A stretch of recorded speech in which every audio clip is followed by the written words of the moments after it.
एक बार की बात है, गांव में एला नाम की एक खूबसूरत लड़की रहती थी। वो एक सुंदर घर में अपने माता पिता के साथ खुशी से रहती थी। दुर्भाग्य से एक दिन जब उसकी माँ को एहसास हुआ कि अब वो और नहीं जी सकती, तो उसने अपनी छोटी सी लड़की को आने के लिए कहा और उसे सलाह दी। एला, मेरे प्यारे बेटे, अब मुझे जाना होगा। एक खुशहाल जीवन जिए, कड़ी मेहनत करें और दूसरे लोगों की मदद करना कभी ना भूलें।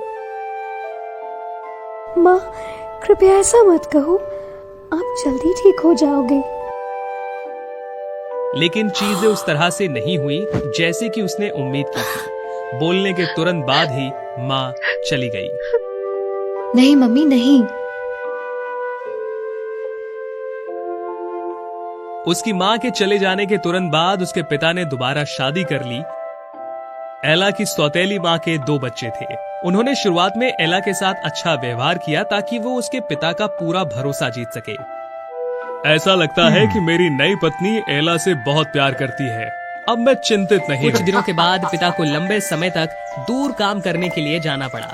उन्होंने आश्वासन दिया कि नई पत्नी एला की अच्छी देखभाल कर सकती है।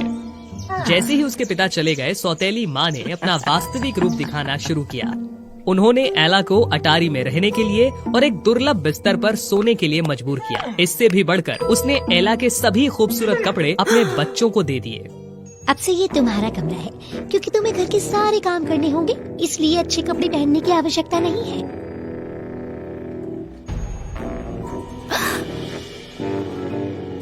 तब से न केवल एना ने घर के सभी काम किए, बल्कि सुबह से शाम तक कड़ी मेहनत भी करी।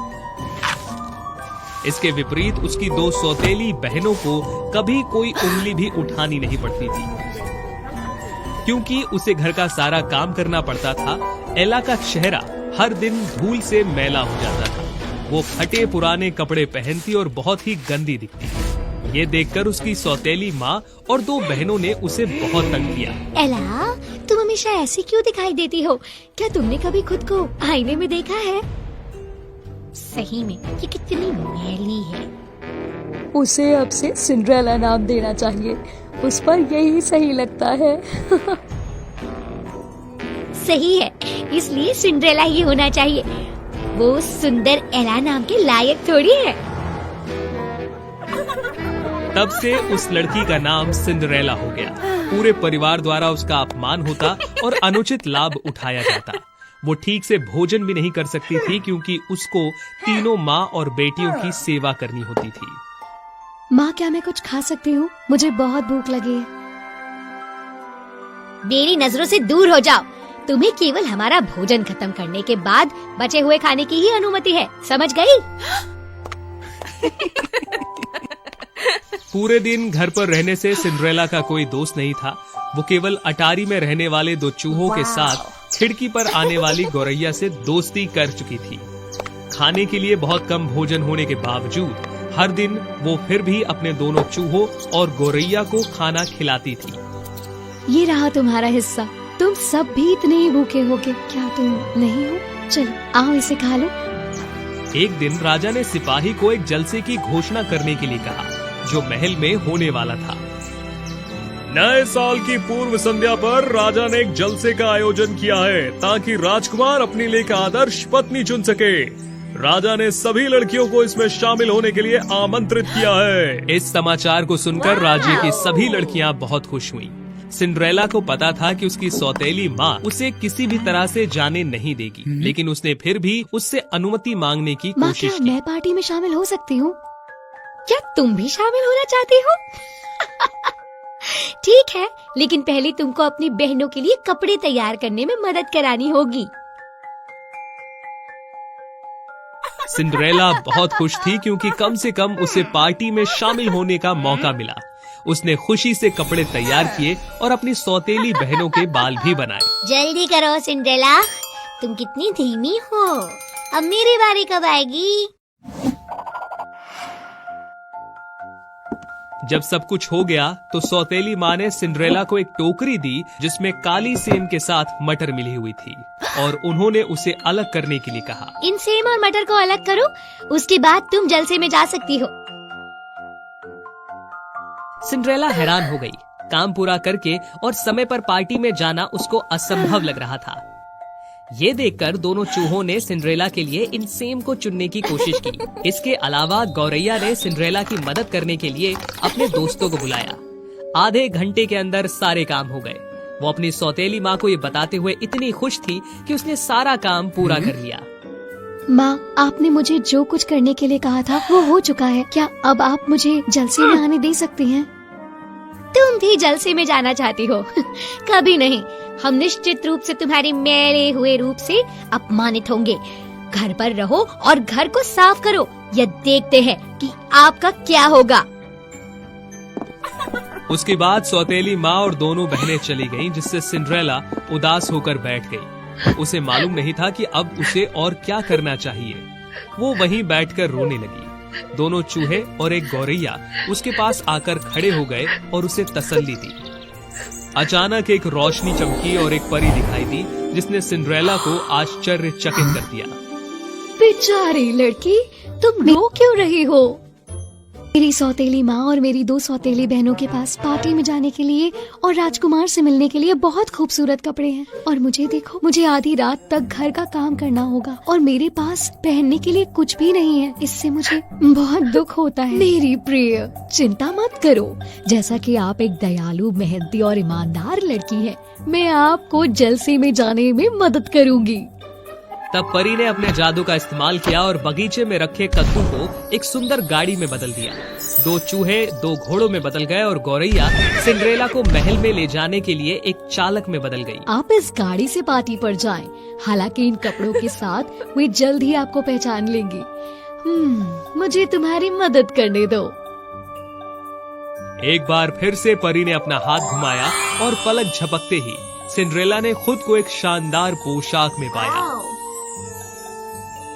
अब तुम जा सकती हो, लेकिन याद रखें कि मेरी जादू केवल आधी रात तक ही मान्य है, इसलिए आपको उस समय से पहले घर आ जाना चाहिए। हाँ, मुझे याद है। आपका बहुत बहुत धन्यवाद। वो फिर गाड़ी पर चढ़ी और जलसे के लिए निकल गई। जब वह पहुंची तो लगभग आधी रात हो चुकी थी। सिंड्रेला ने सभी लोगों की प्रशंसा के साथ महल में प्रवेश किया।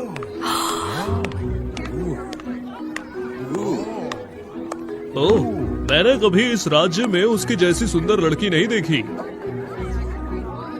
मैंने भी नहीं। वो एक परी की तरह खूबसूरत दिखती है। निसंदेह राजकुमार उसकी तरफ देखे बिना रह नहीं पा रहा था। वो जानता था कि उसे पहली नजर में सिंड्रेला से प्यार हो गया। फिर वो सिंड्रेला की ओर चला और उसे अपने साथ नाचने के लिए कहा। ए खूबसूरत लड़की, क्या मैं आपको अपने साथ नाचने के लिए आमंत्रित करने का सम्मान पा सकता हूँ? राजकुमार। और फिर वो नाचने लगे। राजकुमार सिंड्रेला से अपनी आंखें हटा नहीं पा रहा था, इसीलिए वो इतने लंबे समय तक पूरे जुनून के साथ नाचते रहे। अचानक सिंड्रेला को एहसास हुआ कि आधी रात होने में केवल 5 मिनट बाकी है। माफ करें, मेरे घर जाने का समय हो गया है।